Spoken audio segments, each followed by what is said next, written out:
de la fertilité physique des sols, donc de la structure, de l'état structurel, de comment on peut l'évaluer. Donc c'est un peu un cours, ici je vais donner quelque chose un peu didactique, mais qui s'appuie sur l'expérience de terrain que j'ai accumulée au sein du centre de recherche à Jean, puisque je viens du centre de recherche agronomique.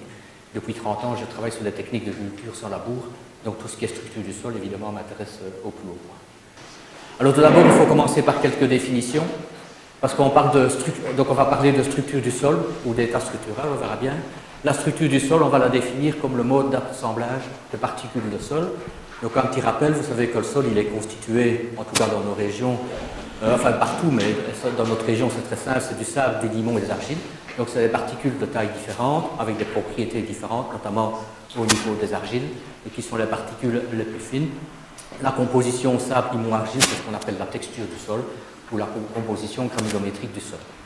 Alors l'argile est importante parce que l'argile, en tout cas les vraies argiles, les argiles minéralogiques, pas des argiles granulométriques, donc les argiles minéralogiques peuvent s'associer avec la matière organique, faire le complexe argilo-humique dont on reparlera. Et donc quand on étudie la texture, ben, on a le triangle textural. Si vous faites une analyse de votre sol, ben, vous aurez une analyse et votre sol il aura une certaine texture.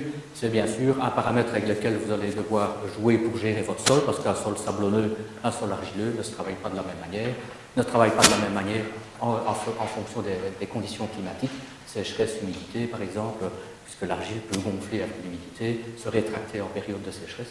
Donc voilà, les sols, j'y reviendrai, réagissent différemment. Mais bon, c'est important parce que la texture conditionne aussi l'évolution de la structure.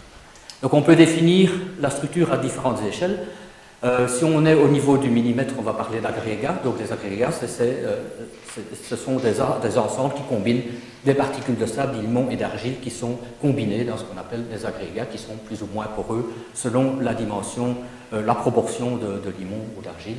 Donc on parlera là de porosité texturale qui est liée à la texture du sol.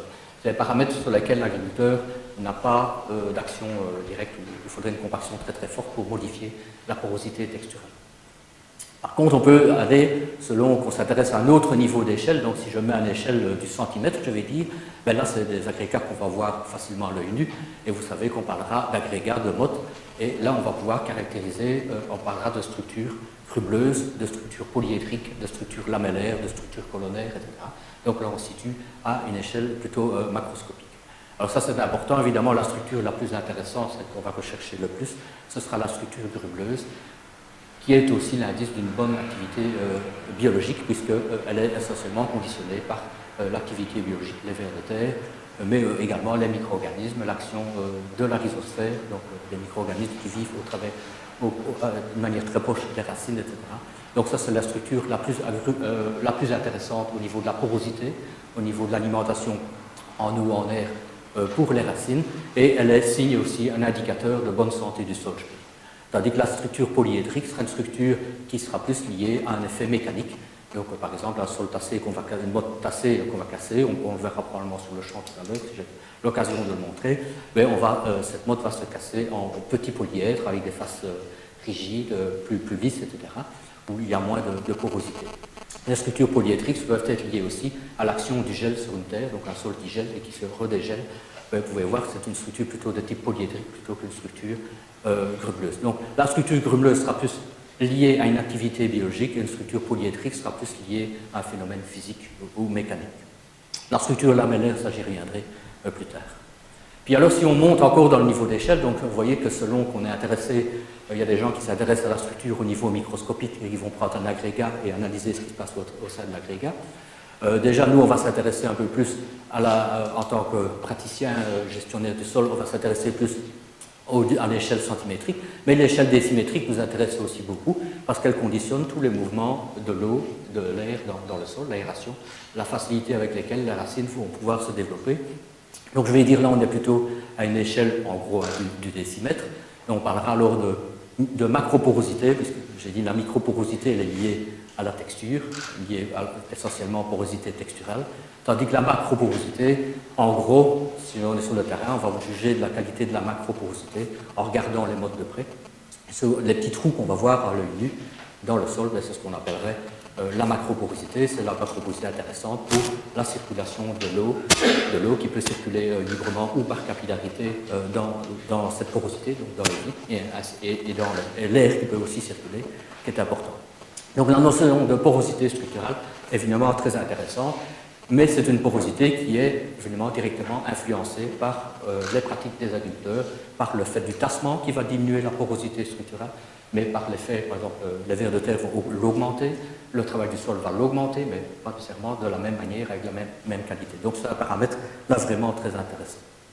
Et puis quand on parle de porosité, et après, il n'y a pas seulement est-ce qu'elle est abondante, pas abondante, est-ce que ce sont des vides qui sont de gros diamètre ou de petits diamètres, ce n'est pas la même chose. Les vides de gros diamètre, l'eau va circuler par gravité. Quand les vides sont de plus petits diamètres, l'eau va circuler par capillarité.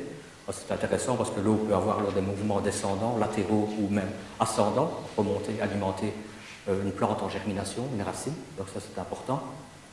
Et alors on va voir aussi si cette porosité elle est verticale ou horizontale. Ce qu'on a intérêt à voir dans un sol, c'est essentiellement de la porosité verticale, puisqu'il faut qu'un sol fonctionne verticalement et pas horizontalement. On peut le voir dans le développement racinaire. Donc là, c'est essentiellement quelqu'un qui étudie l'hydraulique des sols va s'intéresser à la structure au niveau de la porosité. Voilà. Mais alors on peut aussi s'intéresser, si je suis un mécanicien des sols, je m'intéresse au tassement occasionné par les machines, par exemple, ben là je vais m'intéresser plus avec des notions de mécanique de sol et je peux définir la porosité par la masse volumique, donc la densité du sol.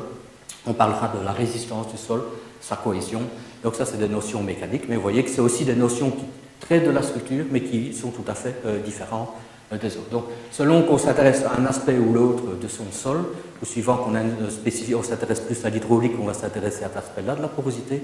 Si on veut s'intéresser à la compaction, on s'intéressera avec d'autres notions, mais c'est toujours la structure.